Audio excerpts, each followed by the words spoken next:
Mama Samia hoye! Dr. Tulia hoye! Ujio wangu hapa kwa kweli ni msukumo mkubwa wa Mheshimiwa mbunge Dr. Tulia Ackson, akitaka kujua ni namna gani tunamalizana na jambo hili. Kwa hivyo hongereni sana watu wa hapa Mbeya. Na mimi nimepita kuikagua barabara. Yeye amenialika na Chama cha Mapinduzi kimenialika kwamba njoo uone, na tunataka majawabu. Muda unakwenda lakini hatuoni matokeo. Kwa hivyo nimekuja kwa ajili ya jambo hilo, na yako ambayo yamekwisha kuanzwa mlipopata nafasi ya kusema kwamba yako ya mitaro ya maji yanayotokana na ujenzi unaofanyika hapa, na mbunge ameniomba nitoe majawabu ya kwamba hayo mamitaro tutafanyaje. Lakini vile vile yapo yanayohusu ujenzi utakapokuwa unaendelea na ukakamilika. Vijana wa bodaboda tumewazingatiaje? Wakina mama wanaofanya biashara ndogo ndogo tutawazingatiaje? Au ndo kishajengwa basi tena wao la kwao limeisha, wanaangalia kwa mbalimbali hivi maendeleo haya. Na lingine lililozungumzwa ni kule Mbeya vijijini, mabarabara kadhaa aliyoyataja Mheshimiwa Oran Jeza ya Shigamba, ametaja barabara zile za Isionja Kikonde ambayo hiyo inakwenda mpaka Makete, na yenyewe ameitaja pia vile vile, na ile Makongoros. Yote tumeyazingatia.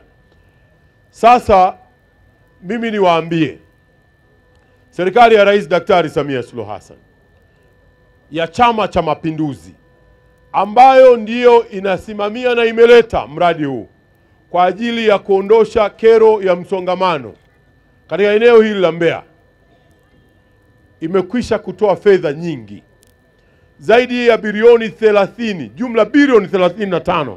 Mkandarasi huyu amekwisha kulipwa. Njoo bwana mkandarasi hapa.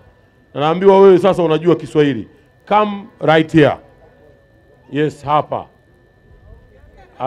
Hapa. Huyu bwana tumekwisha kumlipa bilioni 35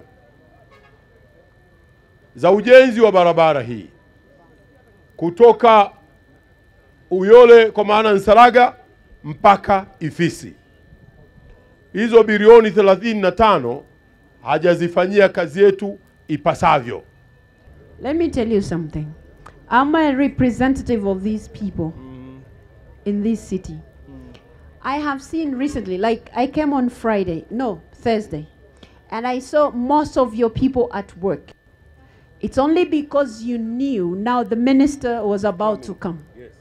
That is how you have increased all these efforts. But I haven't been seeing all the efforts that I'm seeing now on the road. So what is not happening? Haven't you been paid? Now the minister is saying you have been paid. Yes. But even if you weren't paid, when you were being given this contract, the understanding was that Chico has the financial muscles to handle this road. Yes. Now, when you're taking that long, what do you want from us? We want the road constructed. Thank you. Anasema wataanza June kutuonesha lami itakuwa tayari hapa. Mpaka Julai itakuwa imekamilika. Inapita humu kutoka kule Nsalaga kwenda uelekeo wa huku. Hapo vipi? Tumpe muda? Tumpe muda au sivyo? Afanye usiku na mchana. Si ndivyo mbunge alichoomba kwamba anataka lami ionekane hapa? Na ninyi wenyewe mnasemaje? Yes. Mheshimiwa Waziri. Yes. Mheshimiwa Waziri, unajua sisi tuko hapa. Ndio. Yaani tuko hapa. Yaani wewe ndio umekuja kututembelea. Ndio. Tuko hapa. Sasa. Ndio. Yeye anasema usiku na mchana kufanyaje? Sisi tuko hapa. Tutakupa taarifa. Asante sana. Wala tukai mbali. Tuko humu tu. Tutamuona. Na mimi ningependa sana watumie muda mwingi zaidi wa usiku. Sawa jamani? Ili mchana watu mufanye biashara zenu. Na wanapokuja muwape ushirikiano. Kwa sababu tumekubaliana tunataka tukamilishe itakapofika mwezi wa 6 wa 7 lami ianze kuonekana humu. Wanaosema hivyo wanyoshe mikono juu. Wote wamenyosha mikono hivyo.